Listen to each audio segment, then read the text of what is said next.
This is the Good Neighbor Podcast, the place where local businesses and neighbors come together. Here's your host, Mike Sedita. Hello out there. Welcome to episode 133 of the Good Neighbor Podcast. I'm your host, Mike Sedita, and I am joined today by Spiros Vassilakos of Athenian Private Client Group. Spiros and I had met previously. We talked about the podcast, and I wanted to bring him on to talk a little bit about his business. Spiros, how you doing today? Very good, Mike. Thanks for having me. Awesome. I'm so glad you were able to get on here. I know you travel quite a bit back and forth to the Northeast, and you're always moving and shaking. So let me tell you a little bit about what the Good Neighbor Podcast is, and then we'll kind of get into what we're going to talk about here today. So in case you're not aware, the Good Neighbor Podcast was started in 2020 as a way for business owners like you to talk to the community while still being socially distant. And over the past now 4 years, it has evolved into a national brand. We have podcasts in Denver, Virginia, Atlanta, and I'm lucky enough to be the person here in Tampa that does it with business owners like you. So with that being said, first and foremost, tell us a little bit about Athenian Private Client Group. Yeah, here at Athenian Private Client Group, we work with individuals that are looking for financial planning and also wealth management services. We've been in the business for 22 years. We started our business obviously in the Northeast in New Jersey. Lived there for 16 years and decided to move my practice down here 8 years ago. So we're specifically working with our residents here in Florida, and we're growing, and hopefully we can make a big impact in the Pasco County area as well. So I know you and I have spoken about this. Your office is in Pinellas County? Yeah, I'm in Pinellas County. I'm in Tarpon Springs, but we're literally about a mile away from Pasco County, Trinity, all the way going up to the 54 corridor. Yep. So we do represent and work with a lot of those individuals there as well. So the great thing about the podcast is, even though it's the Good Neighbor Podcast Pasco, mainly because I'm based in Pasco. So, once the podcast is live, I mean, your clients in New Jersey could hear it. Your clients here could hear it regardless of Pinellas, Pasco, or Hillsborough County. The name just kind of is more for my geography other than where the podcast is going to go. I, like you too, am a transplant from the Northeast. So tell us a little bit about your background. How did you get into this? When you were a kid on the playground up north, were you collecting people's lunch money and generating wealth management, or was this always your plan? No, it wasn't always my plan, but I did like money. So growing up, I did sell newspapers, and my dad had a restaurant and started working in the restaurant business since I was 8 years old. Decided it wasn't for me, and went to college. Was planning to go to law school. Once I was out of college, I worked as a paralegal at one of the largest corporate law firms in New York. Loved the finance side, did a lot of M&A work, but didn't like the law. So decided to take my hand and go to Wall Street and work for a little boutique firm and get my licenses there. And then said, hey, you know what? I like working with banks, and became an advisor in a couple of large banks. Last stunt was with JP Morgan. Left JP Morgan in 2007, started my own practice, felt that, the corporate world wasn't for me. And I think I could have helped my clients better if I started my own business. Did that in 2007. And as everyone knows, we had the financial crisis. I was going to say that was pretty good timing getting out of JP Morgan. Yeah, it was. But it was, starting your own business was very, very tough during that time. Yep. But the way I grew my practice was there were a lot of upset people there and wanted to work with more of a boutique, small firm that really cared for them and looked out for their best interest, and was able to grow my practice actually a lot during that time. So yeah, that's what brought me into the business. So yeah, I mean, it's a touchy subject, right? The biggest taboo. I worked for a lady when I worked in finance 100 years ago, and she said, money is the oldest taboo on the planet. People will tell you about their sex life. They'll tell you what drugs and alcohol they drink. They'll tell you their infidelity. They'll tell you everything. But when it comes to money, everybody's super protective. It's the oldest taboo. And the law is the law, but yeah, it's kind of, it's not as exciting unless you're doing some trial law with a murderer or something like that. Then maybe that's exciting. But the law itself is just kind of mundane. It's like reading and going through a lot of case log stuff. Where this is, you're getting to meet with people and do all the stuff you want to do to help them, and you have like a stake in the game a little bit, right? You're actually getting to see people's lives change and grow doing this, as opposed to being behind some desk doing legal work. Yeah, and you do get to see a lot of people that really the way we approach it is we always ask them, what is their why? What do they think about money, and why do they want to work with us, and what is it that they want to do with their money? What's their ultimate goal? So the industry has there is a misconception with the industry, because a lot of people that we do meet for the first time had some bad experiences with previous financial advisors or financial planners, and so when they come in, they're a little nervous. But what makes us different than everyone else is we really look at the behavioral finance side of it, and it's more of what do you think about money? And when we work with couples, we look at each one of them differently, and what it does, it brings them together, because obviously couples think about money a lot differently.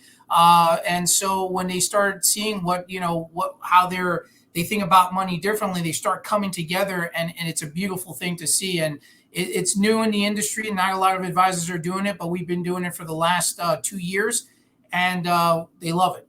So one of the things, there was a couple things you said there I wanted to kind of touch on.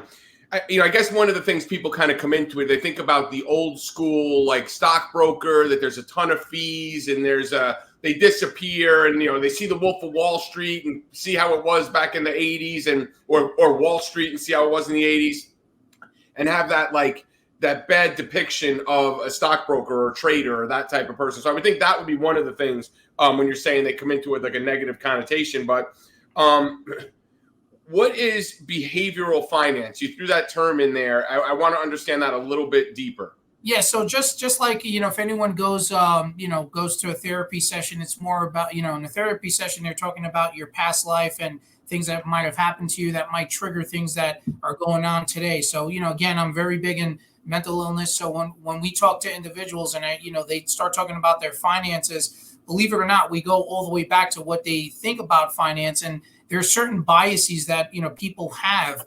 One of the biggest one that we see is, loss aversion, which, basically, something might have happened in the past where they lost money or they had a bad experience. And so, coming into it today, they look at it. And so those loss aversion biases cause them to make decisions or not make decisions that can cause them to, not take advantage of certain things and grow their money. So, right. We try to bring those in and we try to help them through that. And, at the end of the day, again, the misconception, Wolf of Wall Street, we're going to charge you fees, we're going to charge you commission.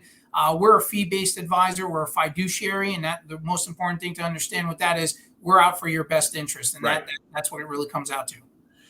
So I'm assuming when someone comes in, the arrangement you're setting up is some sort of fiduciary agreement between you and them. So you're basically putting on paper, hey, look, I'm looking out for your best interest, as opposed to, hey, I'm just taking your money to do a trade type of thing. That's right. We've seen where people come in and said, hey, I sat down with an advisor.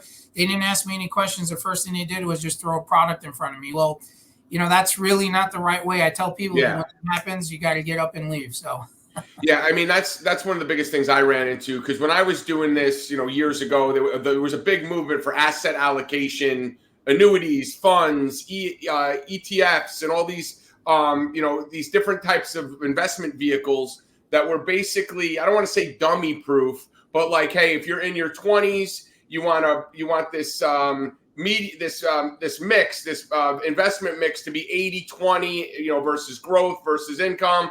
And as you age, they automatically blend. And then as you get older, they kind of blend out into more safe investment income type stuff. So they were kind of trying to make that all dummy proof. But again, all that stuff is also fee based and things like that, but again, the industry changes. So, I mean, I know people say money is money and it's been like this forever and ever and ever. There's all sorts of new things that people can get into and do.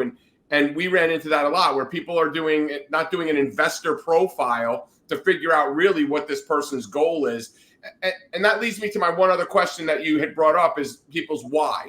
So what kind of answers do you get? I mean, is it like my grandkids, my freedom? Like, what is the generic? Do you see like a garden variety, same thing over and over again? Yeah, the most we see is freedom and flexibility. That's their why, and then we go into even deeper. So if it's freedom, what does freedom mean to you?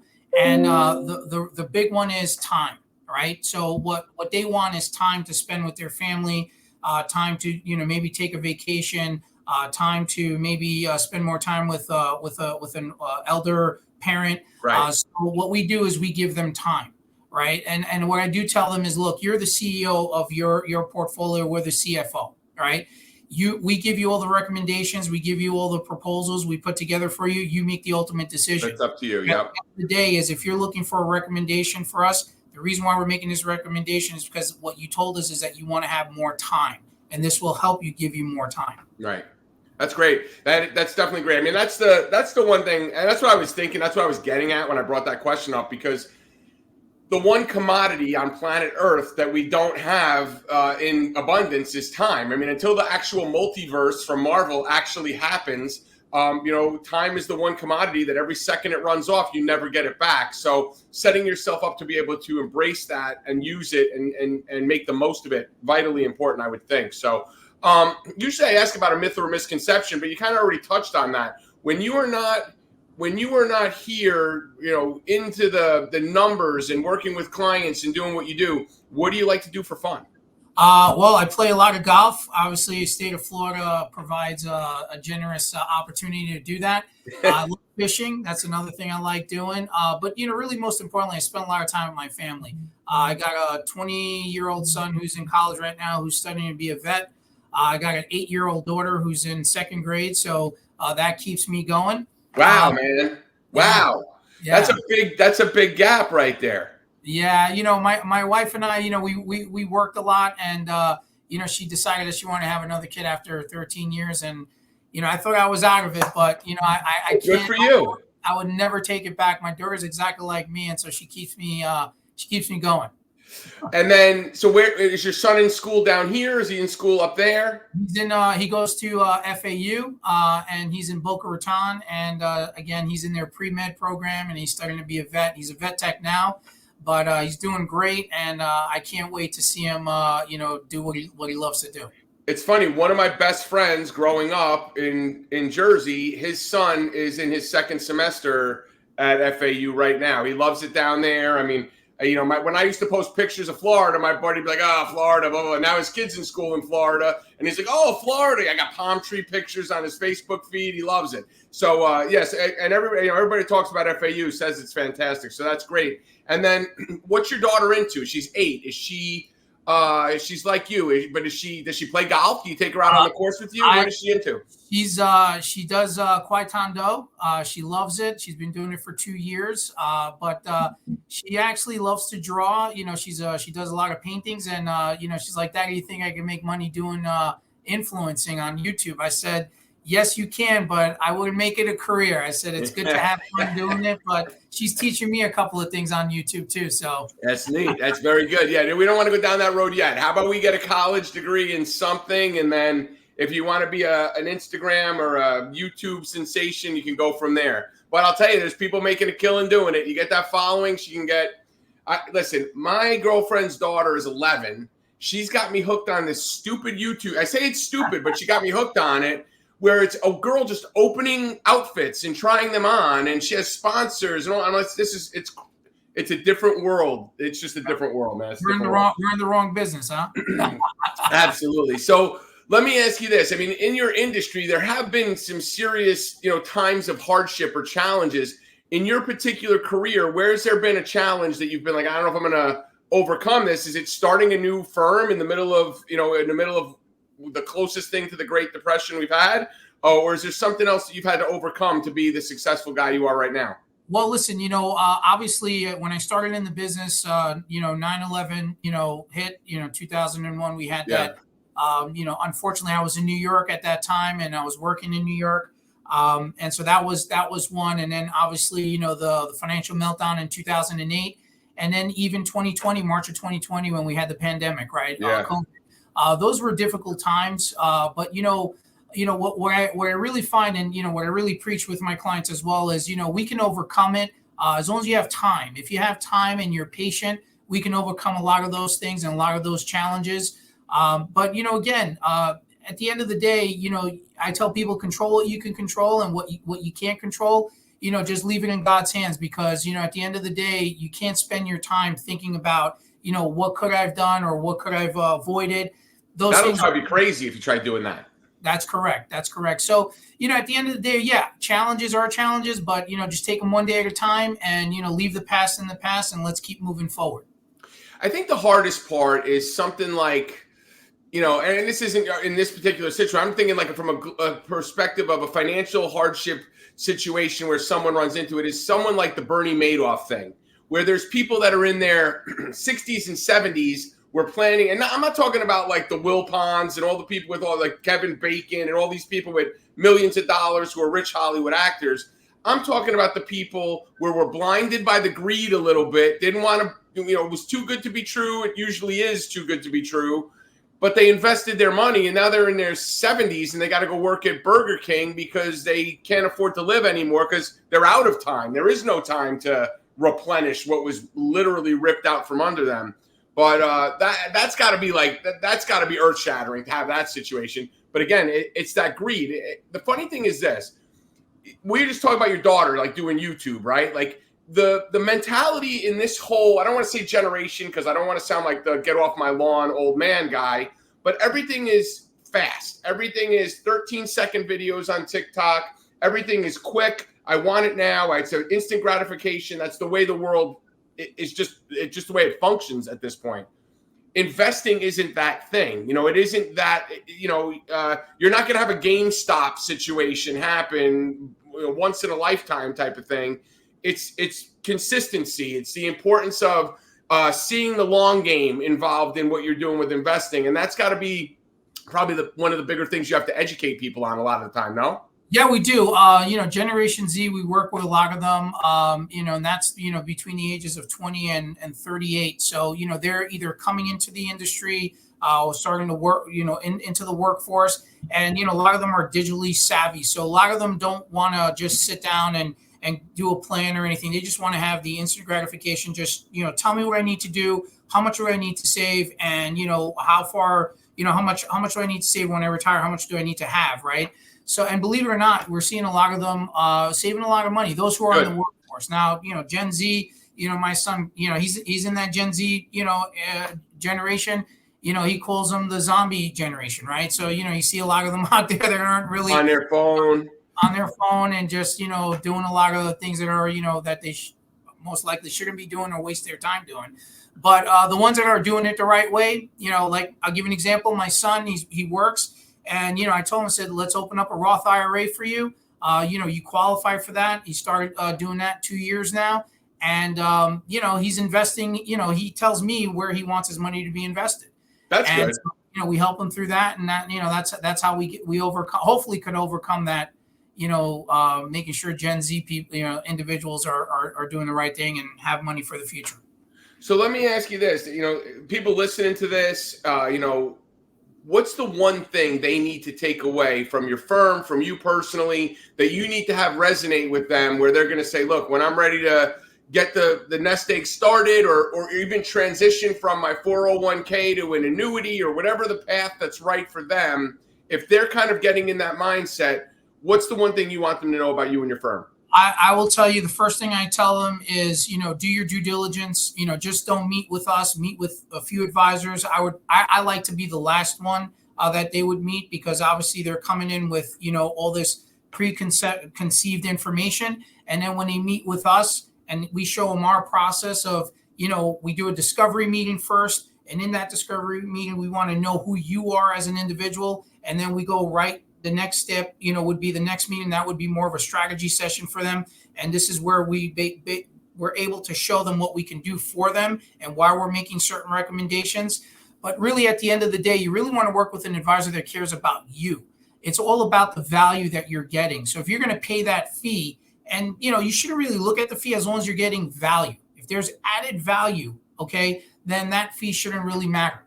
But if you're going to start thinking about the fee coming into it and not really focus on the value proposition that you're getting, then, it wouldn't be the right fit for us, right? And we're interviewing you just like you're interviewing us. So, do your due diligence, before you meet with an advisor, have the right questions. And once you meet us, we're pretty much going to know where you're coming from and, how we can help you. And then if I need to contact you, what's the best way? Phone number, email, website? How do I get a hold of you to get the ball rolling? Yeah, so you can go on our website at www.athenianprivateclientgroup.com. You can reach us on 727-754-8418.